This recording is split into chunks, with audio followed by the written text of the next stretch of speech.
पिछले वीडियो में we understood कि फॉरेन एक्सचेंज को कोई भी कंट्री डिमांड किन सिचुएशंस में करेगी और फॉरेन एक्सचेंज की सप्लाई किसी भी कंट्री में किन सिचुएशंस में आती है।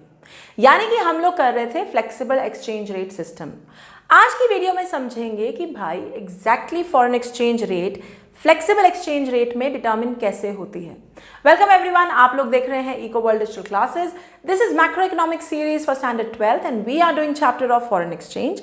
हमारा टॉपिक चल रहा है फ्लेक्सिबल एक्सचेंज रेट सिस्टम और आज की वीडियो में मैं इस सवाल का जवाब देने वाली हूं which is how is flexible exchange rate determined.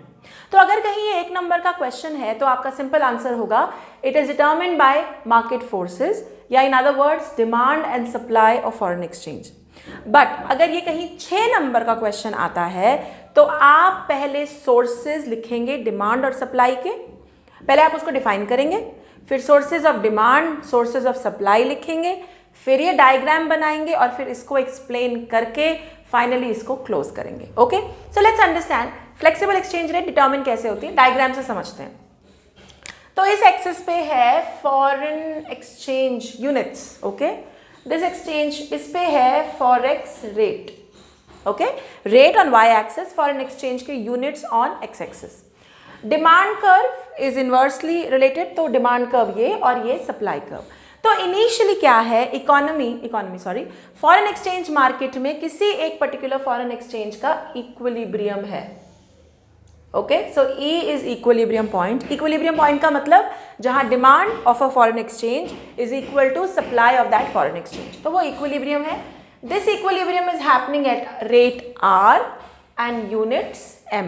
तो यानी OR की रेट पे ये फॉरेन एक्सचेंज में इक्विलिब्रियम है, करेक्ट। अब क्या होता है, कैसे ये एक्सचेंज रेट का मार्केट चलता है, किसी कारण से ये रेट बढ़ गई, so it increase from R to let's say R1।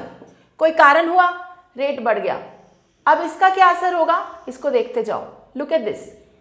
तो यानी लेट मी कॉल दिस, इसको बोल देते हैं O और इसको बोल देते हैं P। तो R1 पे क्या हुआ, जब रेट किसी कारण से बढ़ गई तो देखो सप्लाई ज्यादा है और डिमांड कम है। डिमांड के कर्व को देखो, ये रहा डिमांड का कर्व, तो ये डिमांड का पॉइंट है O और ये सप्लाई का पॉइंट है P। यानी R1 की रेट पे सप्लाई ज्यादा है, डिमांड कम है, यानी this is situation of, oh sorry मेरा मार्कर ही उड़ गया, just a second. This is situation of excess supply.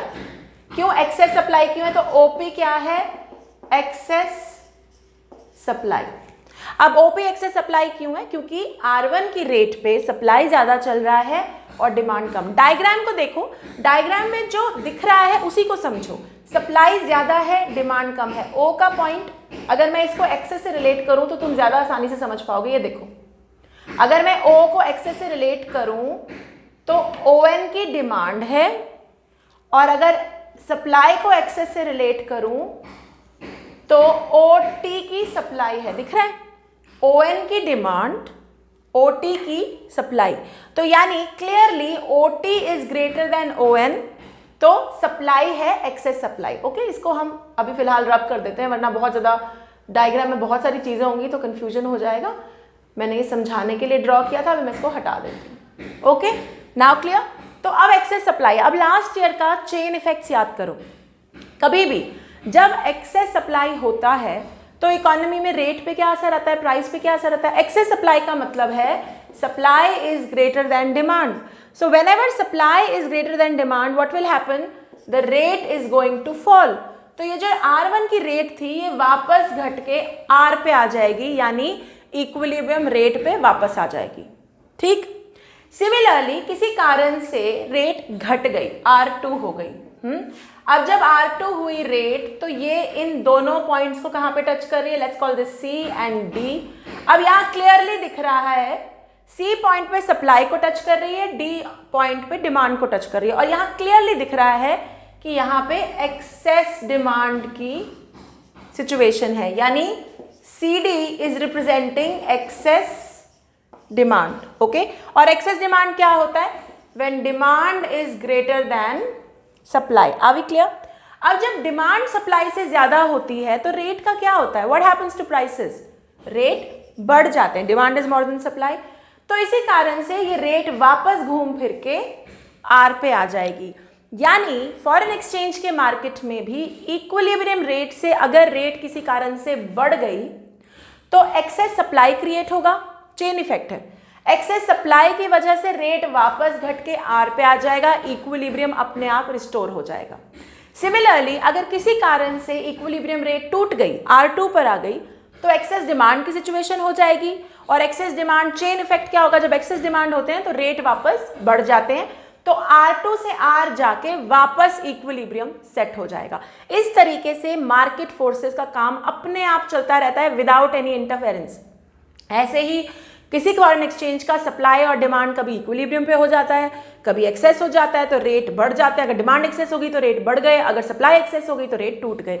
ये सब कुछ अपने आप चलता रहता है एंड दिस इज, और ये जो फ्लेक्सिबल एक्सचेंज रेट में डिमांड और सप्लाई ऊपर नीचे होती रहती है, that I explained in the previous video कि वो कहाँ से इंपैक्टेड है, सोर्सेज ऑफ डिमांड से एंड सोर्सेज ऑफ सप्लाई से। यानी अगर किसी देश में टूरिज्म बंद हो गया, उधर के एक्सपोर्ट्स बंद हो गए, प्रॉब्लम्स आ गई, तो उनकी करेंसी को दुनिया में कोई नहीं डिमांड करेगा, और अगर उनकी करेंसी को डिमांड नहीं किया तो उनकी मार्केट में सप्लाई ज्यादा है लेकिन डिमांड नहीं है, तो उनकी रेट, उनका वैल्यू घट जाएगा।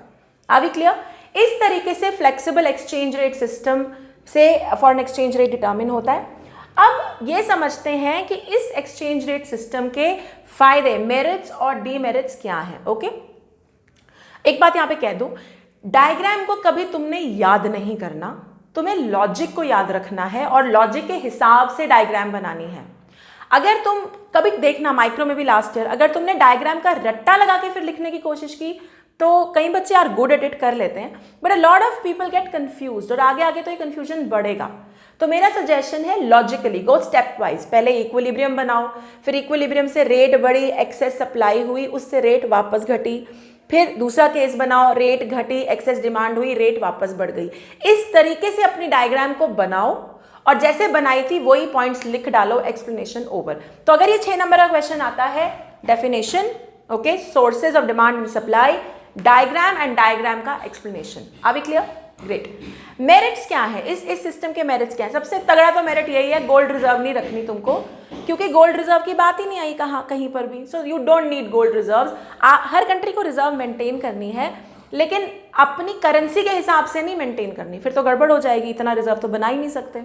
Second, international liquidity.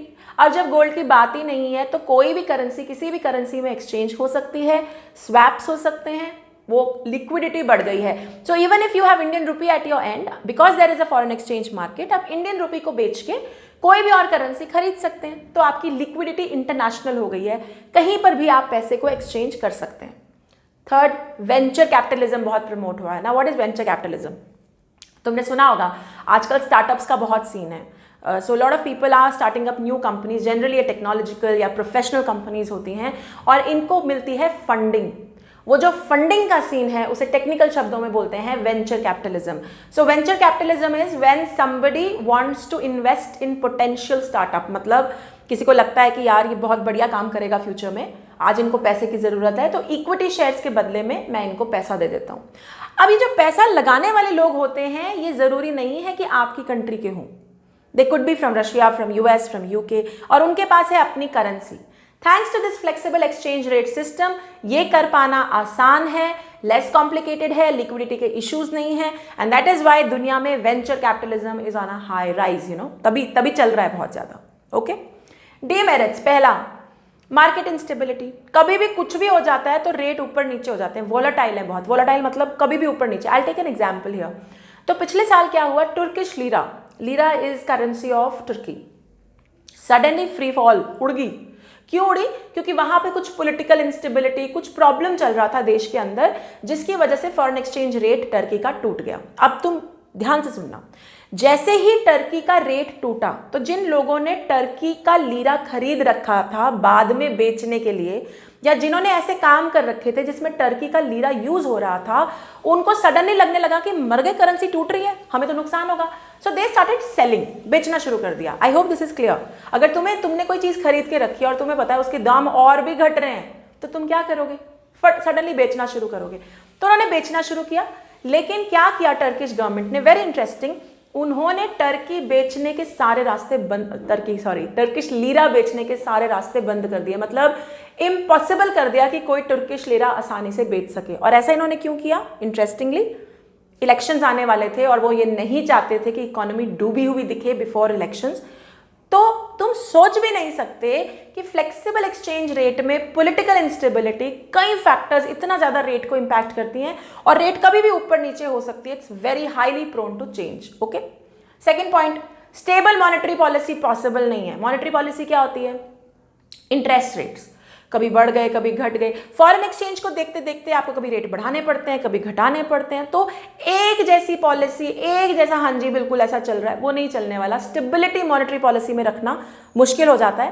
And by the way this is not really a demerit, क्योंकि दुनिया की सारी कंट्रीज ये कर रही हैं, बट ये डेफिनेटली कॉम्प्लिकेटेड कर देती है इस पूरी प्रोसेस को। Okay, finally bilateral trade agreements में दिक्कत होती है। आज तुम्हारा रेट चल रहा है $1 इज इक्वल टू 70 रुपीज, कल को रेट हो गया $1 इज इक्वल टू 50 रुपीज। तो यूएसए वाले तो यार ट्रेड में फंस गए। They might want to get out of this trade because ये उनके लिए बहुत ज्यादा नुकसानदायी हो गया। ये रेट का इतना उछाल फिक्स्ड में नहीं आता था, ये फ्लेक्सिबल में है, क्योंकि फ्लेक्सिबल मार्केट के हिसाब से चल रहा है, कभी बढ़ रहा है कभी घट रहा है, इंस्टेबिलिटी होती है। Instability looks like a very negative term, but obviously अगर डिमांड और सप्लाई से रेट बढ़ने वाला है तो वो कभी भी बढ़ेगा कभी भी घटेगा। तो उसके चलते जब बायलैटरल मतलब दो कंट्रीज का ट्रेड, उसमें कोई ना कोई प्रॉब्लम, कोई ना कोई कॉम्प्लिकेशन, किसी ना किसी एक साइड को दिक्कत तो होती है। तो ये इसके ओवरऑल डीमेरिट्स हैं। बट नेवरदलेस ये जो इंस्टेबिलिटी या स्टेबिलिटी का इशू है ये कंट्रीज पे डिपेंड करता है। कई कंट्रीज इसको बहुत अच्छे से मैनेज कर पाती हैं, so technically it's not a very great demerit. Okay, so आज के वीडियो में आई होप आपको समझ में आ गया कि फ्लेक्सिबल एक्सचेंज रेट को डिटर्मिन कैसे करते हैं और इसके मेरिट्स और डीमेरिट्स क्या हैं। अगर आप लोग मुझे यूट्यूब पे देख रहे हैं तो like share subscribe and comment करना बिल्कुल मत भूलिएगा। Till then bye bye, take care.